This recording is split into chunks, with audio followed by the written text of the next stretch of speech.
Hello and welcome to A Cat in the Garden. Nutmeg is actually pretty important for today's video because I would like to talk to you guys about some cat-friendly houseplants that are out there.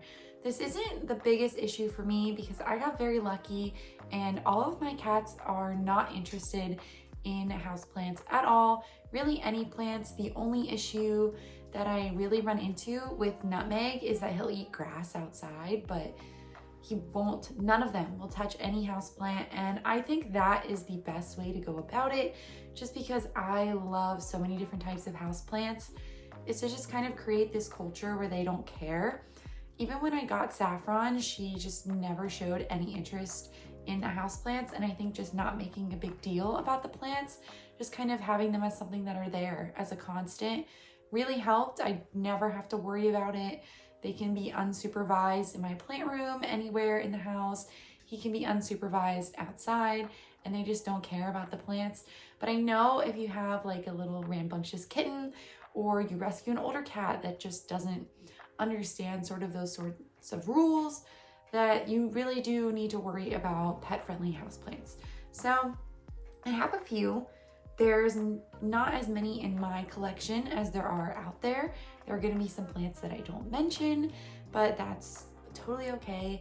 I'm sure that there are a lot more. These are just sort of the ones that I think are the most common, or the ones that I have in my collection, and some might actually be surprising to you. So I'm gonna go ahead and start with one that is a little bit surprising, and that is going to be a string of hearts. So this is the only one that I have. It's a bunch of basically rooted cuttings living in this old candle holder from Trader Joe's, but I actually have these from my wedding. These were the wedding favors, were the string of hearts, and this is sort of what I have left over. I gave away like 100 of them, so this is what I have left. Basically some little cuttings that I've been rooting up and growing. They've had a few setbacks. It was bigger and it should be bigger. I mean, I've been married for almost 2 years, but just sort of living life in moss now, it seems to like that a lot better, at least in my style of care. But these are perfectly safe, so if Nutmeg wanted to go ahead and munch on this, he totally could, but he just likes to sniff and leave it at that. So perfectly safe. I think this is a great option if you want something trailing, if you want something on a shelf, if you want it hanging. They can bat it around, they can play with it, munch on it, and it's totally fine.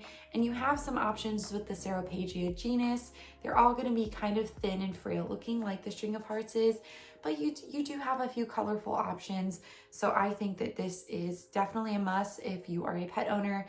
If you have cats that just can't help themselves, this will grow from multiple nodes.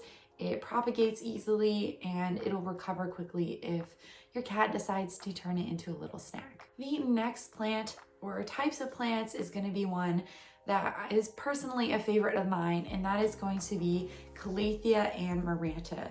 This is a plant that I actually don't show off too often, just because it lives in my bathroom. All of my Calathea and Maranta live in there, though unfortunately I still haven't replaced my Maranta that died when I moved here. They really couldn't handle the move in 90-degree heat. Nutmeg has given it a good sniff over here, and I honestly haven't repotted this plant in the almost 3 years that I've owned it, but it's pretty happy. This is my pinstripe Calathea, also known as the Calathea ornata. Super happy, super easygoing. These are nice plants because they'll fill out a pot. They're really great coffee table plants in my opinion, just because they don't trail or climb. They just kind of fill out a space and get wider, which I really like. I wish there were more plants sort of like this. And I think this year I might try to replace the Maranta that I've lost, just because I am missing them. They're one of the few plants that, even though I don't have them anymore, I do miss them in my collection, and they're just really safe to have with the cats and dogs, any sort of pet. The Maranta will also trail for you if you let them, which is really nice once they get big and full. So overall, lots of colors to choose from. I feel like within the genus of Calathea or Marantaceae, you really have a lot of options of different looking plants, very colorful. So you could have a collection full of Calathea and Maranta, and I feel like they would all look different, which is really nice, especially if you are someone that has naughty cats and you are really limited in the houseplants that you can own. Calathea is a great place to start. When I first got into houseplants, I had mostly Calathea and Maranta just because I wasn't sure how my cats were going to behave around them. Once I learned that they were fine, I started branching out into philodendron and monstera and things like that. So this is a wonderful place to start, or to finish, or to just keep going, because I really love this genus. It's one of my favorites. These plants get a lot of hate, but they're a lot more hardy than you think. Even if they die down, they can come back. They are a bit on the thirsty side and they love humidity, which is why I personally keep them in a bathroom, which is a good place to keep plants away from cats in general, but with these you don't have to worry. So I highly recommend, if you need pet safe plants, to get a Calathea. The next two on my list might come as a surprise to you, but they are actually pet safe. And the first one is going to be Hoya. Obviously, this is a big plus for someone like me who absolutely loves Hoya, and the majority of my collection is Hoya. I was having trouble thinking of a plant to show off for you guys just because I've shown off so many of my Hoya, but this is one of my 2 Hoya Silver Dollar, and it recently went on a little bit of a growth spurt, and I just think the leaves are a quintessential Hoya, so I figured it was a good pick. But your cats can go crazy on these. Even though they are related to milkweed, they are non-toxic according to the ASPCA. I was finding some different things online, some contradicting things saying whether or not they were toxic, but honestly, I only found 1 or 2 people on Reddit saying that they were toxic, whereas more reputable sources like the ASPCA said that they were non-toxic. So I'm just gonna go with that. Obviously, you can always err on the side of caution. I've never had issues with the cats or even myself. I've gotten the sap all over my skin before, and it's been fine. Same with milkweed outside. I don't know why people are saying that milkweed is highly toxic. I do know of one specific type of milkweed that is toxic. It is a blue milkweed. It is a very rare variety. So as a general rule, I think that these plants are safe, but you can always err on the side of caution if you want. You can keep them out of reach of cats or in an inconvenient spot. But from my personal experience and from what I've read online, these are perfectly safe, which is great because, like the Calathea, you have so many different options with Hoya. You have silver Hoyas, green Hoyas, splashy Hoyas, variegated, sun stressing to pink. The options are just, they're wavy, they're fuzzy. There's so many different things you can do with Hoya, and you can still have a very fulfilling collection when you're limited to pet-friendly plants, and Hoya is the perfect example of that. So if you want something pet safe, I highly recommend going down the Hoya route. The next type of plant is one that I personally did not know, and I only have 1 of these in my collection, and I just kind of learned about it while I was doing research for this video, and that is going to be Ripsalis. This, I'm pretty sure, is a Ripsalis. It was given to me as what is called a dancing bones jungle cactus, but I'm pretty sure it's a Ripsalis. Either way, this plant in particular is non-toxic to cats, either whether it is a cactus or a Ripsalis, but Ripsalis are non-toxic, and you don't have as much diversity with Ripsalis, I feel like, as you do with Calathea and Hoya, but it is a very unique looking plant. They kind of look like a cross between a Hoya and a cactus, and they're just nice to have. You know, they're very easygoing plants, don't need watered too often. I just water this one whenever it looks like it's shriveling up a little bit, and they do look like something that would be a bit more enticing to our furry friends, but it's okay. You can be safe knowing that your plant and your cat are safe if these guys decide to turn it into a little snack. And I think that if you wanted to err on the side of caution, keep it away from your cats. A lot of Ripsalis do trail, so you can have them up on a shelf or a hanging basket, but you really don't need to. If your cat is gonna jump up on the shelf and have a snack, this one is going to be totally okay. And that's kind of all I have about these. I'm not the biggest expert on Ripsalis, given I only have 1, but now that I know that they're non-toxic and just kind of learning about them through my friend Jacqueline, who collects a lot of them, I feel like maybe I should collect more. I don't know. they're a really interesting genus that maybe I feel like I should learn more about this year, and especially knowing that they're safe, just in case someone like Saffron, who's still a kitten, decides that she likes to eat plants one day. That is a safe one to have in my collection. So the last one, I had to put Nutmeg down for this just because it is not completely secure in the pot, but money trees here are safe for your pets, especially cats and dogs.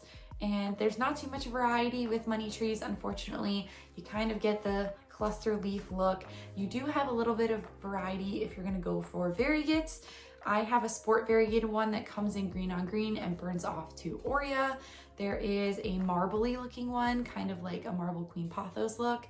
That I think is Albo. There's Hoya variegated money trees. They are a bit pricier, whereas the regular money tree or a sport one that you can find is gonna be available in your big box store. Just about every garden center out there is gonna have it. You're looking at 20 bucks or less for a small one about this size. They usually come all braided up. I just separated this one off because it is variegated, gave the other part away. But you're gonna find one that's usually braided. If you're looking for a big one, you can probably get one that's a few feet tall for $50 or less. So this is a very affordable houseplant that is also pet safe. So nice economical option. I will say string of hearts is typically cheap these days. Calatheas are pretty cheap. Hoya and Ripsalis, you can get cheap ones, you can also get expensive ones. So you really have a full gambit of options here with pet safe plants. I do also want to mention some pet safe plants that I don't personally have in my collection. The first is going to be peace lilies, but they do have a caveat. Peace lilies are safe except for their blooms. So if you do want to have one and have pets, just chop off any blooms that are coming out. The next one is going to be ferns. I used to own a fern, but it was my husband's and he didn't take care of it, so it died.